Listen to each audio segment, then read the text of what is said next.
আসসালামু আলাইকুম শিক্ষার্থীরা, সবাইকে স্বাগতম করছি অর্জন কর্তৃক আয়োজিত এসএসসি 2026, 27 এবং 28 ব্যাচের জন্য আয়োজন করা বাংলা প্রথম পত্র কমপ্লিট কোর্সে। এবং আমরা এই কোর্সে বাংলা প্রথম পত্রের সকল গদ্য অর্থাৎ গল্প, পদ্য অর্থাৎ কবিতা, নাটক, উপন্যাস গুরুত্বপূর্ণ লাইন সহকারে ধরিয়ে ধরিয়ে পড়িয়ে তোমাদের পরীক্ষার জন্য প্রস্তুত করে দিচ্ছি। তো এই ধারাবাহিকতায় আজকে আমাদের যে বিষয় বা যে কবিতাটা সেটা হচ্ছে যাব আমি তোমার দেশে, এবং আজকের এই ভিডিওতে যাব আমি তোমার দেশের প্রত্যেকটি গুরুত্বপূর্ণ লাইন ধরে ধরে পড়িয়ে দেওয়া হবে কবিতার ব্যাখ্যা সহকারে। এবং আশা করা যাচ্ছে এই ক্লাসটা শেষে তোমাদের সকল ধরনের সমস্যা সমাধান হয়ে যাবে। এবং যাব আমি তোমার দেশের নিয়ে যদি যদি কোনো ধরনের কনফিউশন থাকে, আশা করি এটা আজকের ভিডিওতে ক্লিয়ার হয়ে যাবে। তো তুমি যদি আমার চ্যানেলে নতুন হয়ে থাকো, আমি আব্দুর রহমান মুস্তাকিম বর্তমানে পড়াশোনা করছি খুলনা বিশ্ববিদ্যালয়, এবং আমি আমার চ্যানেলে আসলে এইরকমই ভিডিও দিয়ে তোমাদের একটু পড়াশোনায় সাহায্য করার চেষ্টা করে থাকি, যার ফলে এই সকল ভিডিও সবার আগে পেতে অবশ্যই চ্যানেলটিকে সাবস্ক্রাইব করে বেল আইকন অন করে রাখবে। এবং ফেসবুক পেজ থেকে দেখে থাকলে অবশ্যই ফেসবুক পেজটা ফলো করে ওইখানে ওইটা নোটিফিকেশন অন করে রাখবে। তো চলো আসলে বেশি কথা না বাড়িয়ে আজকে যে ক্লাসটা এটা শুরু। যাব আমি তোমার দেশে জসিমউদ্দিনের লেখা। পল্লীকবি জসিমউদ্দিন বাংলার কবি খ্যাতি নামে একজন কবি। তো আমরা একটু তার কবি পরিচিতি দেখে নিই। জসিমউদ্দিন 1903 সালে ফরিদপুর জেলায় তাম্বুলখানা গ্রামে জন্মগ্রহণ করেন। কবি তার কবিতায় বাংলাদেশের পল্লী প্রকৃতি এবং মানুষের সহজ স্বাভাবিক রূপটি তুলে ধরেছেন। পল্লী মাটি এবং মানুষের জীবনচরিত্র তার কবিতায় মূল মাত্রা পেয়েছে। পল্লীর মানুষের আশা, স্বপ্ন, বেদনা, আনন্দ, বিরহ ও মিলনের এমন আবেগ মধুর চিত্র আর কোনো কবির কাব্যে খুঁজে পাওয়া যায় না। এই কারণে তিনি পল্লী কবি খ্যাত। তাকে কি বলা হয়? পল্লী কবি। কর্মজীবনের শুরুতে তিনি কিছুকাল ঢাকা বিশ্ববিদ্যালয়ে অধ্যাপনা করেন, কিন্তু পরে সরকারি তথ্য প্রচার বিভাগে উচ্চ পদে যোগদান করেন। ছাত্রজীবনে তার কবি প্রতিভার বিকাশ ঘটে। বিশ্ববিদ্যালয়ে অধ্যয়নকালে তার কবর কবিতাটি প্রবেশিকা বাংলা সংকলন অন্তর্ভুক্ত হয়। পাশাপাশি জসিমউদ্দিনের উল্লেখযোগ্য কাব্যের মধ্যে হচ্ছে নকশিকাঁথার মাঠ, সুজন বাদিয়ার ঘাট, রাখালি বারুচাল, হাসু, এক পয়সার বাঁশি, মাটির কান্না ইত্যাদি। তার নকশিকাঁথার মাঠ কাব্য বিভিন্ন বিদেশি ভাষায় অনুদিত হয়েছে। চলে মুসাফির তার ভ্রমণ কাহিনী। বিশ্বভারতী বিশ্ববিদ্যালয়ে তার সম্মানসূচক দীর্ঘাবধি দেয়। এছাড়া সাহিত্য সাধনা স্বীকৃতিস্বরূপ তিনি 21 পদক লাভ করেন। 1976 সালের 13 মার্চ কবি ঢাকায় মৃত্যুবরণ করেন। এবার আমরা একটু শব্দত্ব টিকা পড়ে নিই। শব্দত্ব টিকা কেন পড়ে নিতে হয়? কারণ আসলে কবিতা যখন পড়তে যাব তখন কিন্তু আমাদের অনেক অজানা শব্দ থাকে, যেগুলো আমরা শব্দত্ব টিকা পড়ে গেলে এটা আমাদের বুঝতে সুবিধা হবে। পাশাপাশি এটা থেকে আমাদের এমসিকিউ প্রশ্ন হয় এবং অনেক সময় জ্ঞানমূলক বা অনুধাবনমূলক প্রশ্ন এখান থেকে করা হয়। পল্লী দুলাল, পল্লী মায়ের আদরের ছেলে। পল্লী অকৃত্রিম প্রাকৃতিক পরিবেশের যে ছেলে হয়েছে, কবিতাকে পল্লী দুলাল বলে সম্বোধন করেছে। শীর্ষে হচ্ছে শীর্ষে বা মাথার উপরে, বেদ শ্রবণ মানে হচ্ছে বেদবন, ধীবল হচ্ছে ধীর্য, পথ পথ, দর্শী অর্থাৎ দুষ্ট বা দুরন্ত, ধল দিঘি অর্থাৎ মস্ত বড় দিঘি, সাক্ষী বনের বৃক্ষ, উত্তরীয় হচ্ছে চাদর বা গায়ের কাপড়, ভুরাতে হচ্ছে ভরতে, কুন্তল চুল, বাসে গন্ধে, ফুলের বাসে ফুলের সুগন্ধে, কোহেলি কুয়াশা, অন্বেষণ হচ্ছে অনুসন্ধান করা বা খোঁজ করা। তো চলো আসলে এবার কবিতাটা পড়ে নিই। কবিতা পড়ার আগে আরেকটা কথা, সেটা হচ্ছে তোমাদের মনে হতে পারে যে কবিতা কই থেকে নিয়ে আসলো। তো এটা হচ্ছে তোমাদের পাঠ্য বইয়ের কবিতা, তোমাদের পাঠ্য বই থেকে আসলে কপি পেস্ট করা হয়েছে। তাছাড়া যদি তোমাদের মনে হয় এই পিডিএফটা প্রয়োজন, তাহলে আমাকে একটু মেসেঞ্জারে অর্থাৎ জাস্ট লাইক ফেসবুক পেজে মেসেঞ্জারে নক দিও, আমি তোমাদের দিয়ে দেওয়ার চেষ্টা করবো যত দ্রুত সম্ভব। পাশাপাশি এই ভিডিওর কমেন্ট বক্সটা একটু চেক করো, হয়তো আমি একটা ড্রাইভ লিঙ্ক দিয়ে দিচ্ছি, ওইখান থেকে তোমরা খুব সহজে ডাউনলোড করে এটা পড়তে পারবা। তো চলো শুরু করি। পল্লী দুলাল ভাইগো আমার, যাব আমি তোমার দেশে, আকাশ যাহার বনের শীর্ষে, দিক হারামাত চরণ ঘেঁষে। কবি নিজের গ্রাম ও প্রিয় পল্লীর স্মৃতি ধারণ করেছে। পল্লী দুলাল গ্রামের প্রিয় ছেলেদের বেলার বন্ধুর মতো। তিনি সেই গ্রামে যেতে চান সেখানে মাঠ বিস্তৃত, প্রকৃতির ছায়াময়, দূরদর্শী ও মেঘকণেরা মাথায় লয়ে জলের ঝাড়ি, দাঁড়ায় যাহার কোলটি ঘেঁষে বিজলি পেরে আঁচল নারী। অর্থাৎ এখানে কবি বৃষ্টির দৃশ্য কল্পনা করেছেন। দূরের মেঘ যেন কনেরা মাথায় ঝড়ের মতো ঝাপসা বর্ষা নিয়ে এসেছে। বিজলি ও বজ্রের এলাকায় ঝলকায় কনেরই বা নারীর আঁচল নাড়া দেয়। প্রকৃতির জীবন্ত চিত্র ফুটে উঠেছে। বেতস্কেয়ার বনে যেতায়, ডাহুক মেয়ে আশায় আসর মাতায়, পল্লী দুলাল ভাইগো আমার, যাব সেথায়। অর্থাৎ এখানে বোঝানো হয়েছে কবি বনের মধ্যে খেলা করা বা বসন্ত প্রাণীর সঙ্গে মিলিত প্রাকৃতিক দৃশ্যকে বর্ণনা করেছেন। ডাহুক মেয়ে বন সৃজনশীল আনন্দে মাতায়, যা কবির চোখে আনন্দদায়ক, এবং তিনি সেই সব স্থানে যেতে আগ্রহী। তোমার দেশে যাব আমি, দীঘল বাঁকা পথখানি, ধান কাউনের ক্ষেতের ভেতর সরু সুতোর আঁচড় টানি। অর্থাৎ গ্রামে যাওয়ার পথে বাঁকা পথ, ধানের ক্ষেত, সরু রোদ পথ, সবকিছু জীবন্ত স্পর্শযোগ্য। কবি প্রকৃতির পথ ধরে ছায়া আলোর খেলা বা মাঠের দৃশ্য অনুভব করেছেন। গিয়াছে সে হাবা মেয়ের এলো মাথার শীতির মতো, কোথাও সিদে কোথাও বাঁকা, গরুর গায়ের রেখায় ক্ষেত। অর্থাৎ কবি ছোটোখাটো মাটির পথে ছায়া বা মৃদু বাতাসে প্রভাবে কল্পনা করেছেন। পথের অনিয়ম, বাঁকা রেখা, গরুর চলন সবকিছু আসলে প্রকৃতির জীবন্ত করেছে।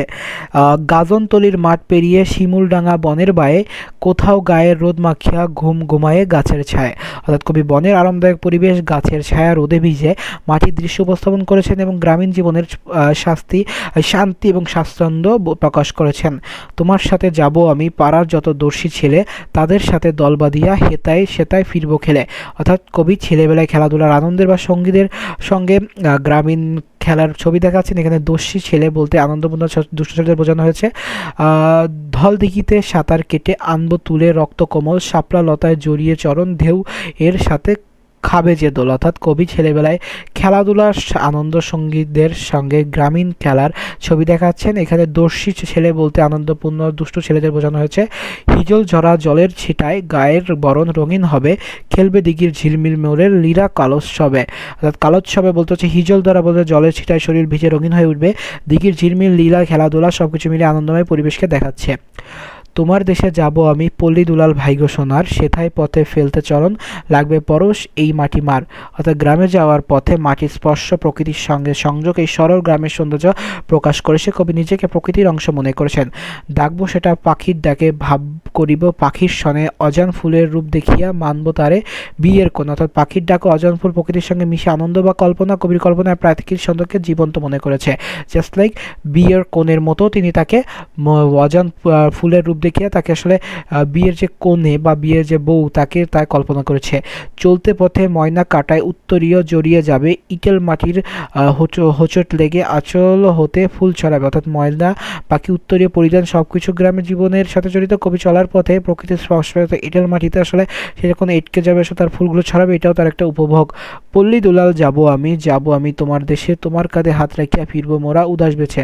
অর্থাৎ কবি পল্লী প্রেমিকের সঙ্গে নিরাপদ আনন্দময় যাত্রার প্রকাশ করছে। কাঁধে হাত রাখা বন্ধুত্ব, নিরাপত্তা এবং সঙ্গীতের প্রতীক। পাখি যখন ফিরবে তখন আসলে তাদের মন খারাপ হবে সেই কথা বলছে। বনের পাতার ফাঁকে ফাঁকে দেখবো মোরা সাজবাগানে, ফুল ফুটেছে হাজার রঙের, মেঘ তুলিকার নিখুঁত টানে। অর্থাৎ বন ও সাজবাগানে ফুলের রং সবকিছু প্রাকৃতিক সৌন্দর্যতা। কবি প্রকৃতির নিখুঁত শিল্পকর্মের প্রশংসা করেছেন। গাছের শাখা দুলিয়ে আমি, পারবো সে ফুল মনের আসে, উত্তরীয় ছড়িয়ে তুমি দাঁড়িয়ে থেকো বনের পাশে। অর্থাৎ বন ও সাজগোল ফুলের রং সবকিছু আসলে প্রাকৃতিক সৌন্দর্যের পূর্ণতা এবং কবি আসলে বলতেছে যে আসলে তিনি এগুলো দিয়ে মনের আশায় মিটাবে এবং এইগুলো আসলে উত্তরীয় দিয়ে অর্থাৎ চাদর বিয়ে ওই টাইপের কিছু দিয়ে আসলে এইগুলোকে বনের পাশে তুমি রাখতে হবে। যে ঘাটেতে ভরবে কলস গায়ের বিবল পল্লীবালা, সে ঘাটেরই এক ধারেতে আসবো রেখে ফুলের মালা। অর্থাৎ গ্রামীণ ঘাটে ফুলের মালা রাখার দৃশ্য, এখানে গ্রামীণ নৈসর্গিক দৃশ্য এবং সামাজিক ঐতিহ্য প্রতীক। অর্থাৎ এখানে বোঝানো হয়েছে যে যখন অগ্রামীণ নারীরা আসলে তারা আসবে তখন আমি তখন ফুলের মালা ওই ঘাটেই রেখে আসবো। দিঘির জলে ঘট ফুটাতে পথে পাওয়া মাল্যখানি, কুড়িয়ে দিয়া ভাবতে ইহা রেখে গেছে কে বা জানি। দিঘিতে জলে মাল্য তো ফুল বা উদ্ভিদ খুঁজে পাওয়া যায় তখন অতীতের ইতিহাসের প্রতীক। অর্থাৎ অনেকেই আসলে জিজ্ঞাসা করবে আসলে এটা কে রেখে গেছে, এটাই তাদের পুরানো স্মৃতিকে আত্মজাগরণ করবে। চেনে না যে তার হাতের মালা হয়তো সে পরবে গলে, আমরা দুজন থাকবো বসে ঢেউদোলা সেই দিঘির কোলে। অর্থাৎ মালা চেনা অচেনা হলে আসলে কল্পনা বা আনন্দের প্রতীক এবং কবি বন্ধু দেহের মাঝে বসে শান্তি উপভোগ করবে এবং পাশাপাশি এই যে অচেনা মানুষটার মালা পরেছে এইটাও কি আসলে তারা উপভোগ করবে। চারপাশে দেয় বনের সারি, এলিয়ে শাখার কুন্তল ভার, দিঘির জলে ঢেউ গনিবে ফুল শুকিবে পদ্ম পাতার। অর্থাৎ বন শাখা দিঘির জলে আসলে যে ফুলের প্রতিফলন এটা আসলে দেখবে এবং এইটাই চারপাশে বনের সারি এড়িয়ে যে শাখার কুন্তল ভার, এটা দিঘির জলে ঢেউ গনিবে ফুল শুকিবে অর্থাৎ পদ্মপাতার যে একটা শুকনোতার এইটাও আসলে তারা দেখে উপভোগ করবে। মনের মাঝে ডাকবে দাও ফিরবে গুগু আপন বাসে, দিনের পিদিম তুলবে ঘুমে, রাত জাগাক্ষণ ফুলের বাসা। অর্থাৎ কি বা বন সৃজনশীল প্রকৃতি, ডাক পাখি গুগি, দিনের শেষে গ্রামের শান্তি এবং রাতের অন্ধকারে প্রাকৃতিক চমক দৃশ্য। চার ধারেতে বন জুড়িয়া রাতের আধার বাঁধবে বেড়া, সেই কুহেলি কালো কারার রায় দিঘি জল পড়বে ঘেরা। অর্থাৎ রাতের আধারে দিঘির জল, কুহেলিকা ছায়া, প্রকৃতি একত্রিত হবে এবং কবি গ্রামীণ সম্পূর্ণ পরিবেশ চিত্র তুলে ধরবে। আচ্ছা এই ছিল আসলে আমাদের যাব আমি তোমার দেশে কবিতা। এবার আমরা একটু পাঠ পরিচিতি পড়ি, কারণ আমরা জানি যে পাঠ পরিচিতি পড়লে যে কোনো গল্প বা কবিতার পূর্ণাঙ্গ একটা ধারণা পাওয়া যায়। যাব আমি তোমার দেশে কবিতাতে কবি জসীমউদ্দীন ধানক্ষেত কাব্য থেকে সংকলিত। এই কবিতায় তিনি কবি আদরে পল্লী দুলালের দেশে পল্লী সমাজে যেতে চেয়েছেন। পল্লী সমাজ প্রকৃতির যেন তাকে ঘিরে রেখেছে, তাকে বনের শীর্ষে আকাশ, পায়ের কাছে দিকহারা মাঠ, যেখানে বেতকেয়ার বনের ডাহুক, তারপর হচ্ছে কী কী আছে আমরা এখানে সকল কিছু দেখতে পাচ্ছি।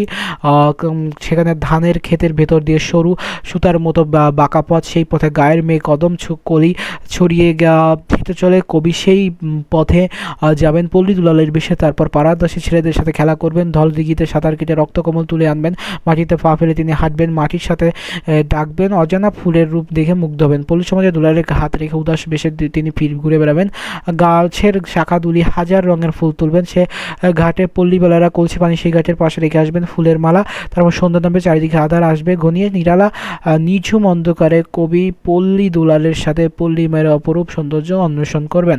তো এই ছিল আসলে আমরা যাব আমি তোমার দেশের পূর্ণাঙ্গ কবিতা কেমন লাগে অবশ্যই জানাবে। তাছাড়া কোনো ধরনের অপপ্রয়োগ বা ভুল ব্যাখ্যা হয়েছে কিনা সেটাও কমেন্টে জানাতে পারো। তাছাড়া আমরা এরপর আরও অনেক ভিডিও দিতে কী ভিডিও চাচ্ছ সেটাও দেখাতে পারো। তো এই সকল ভিডিও পেতে অবশ্যই আসলে চ্যানেলটিকে সাবস্ক্রাইব করবে, পাশাপাশি বেল আইকন অন করে রাখবে, ফেসবুক পেজ থেকে দেখলে ফেসবুক পেজ থেকে ফলো করবে এবং ওইখানে নোটিফিকেশন অন করে রাখবে। তো দেখা হচ্ছে অন্য কোনো ভিডিওতে। যদি সুস্থ থাকো, সুন্দর থাকো, পড়াশোনার সাথে থাকো। আসসালামু আলাইকুম।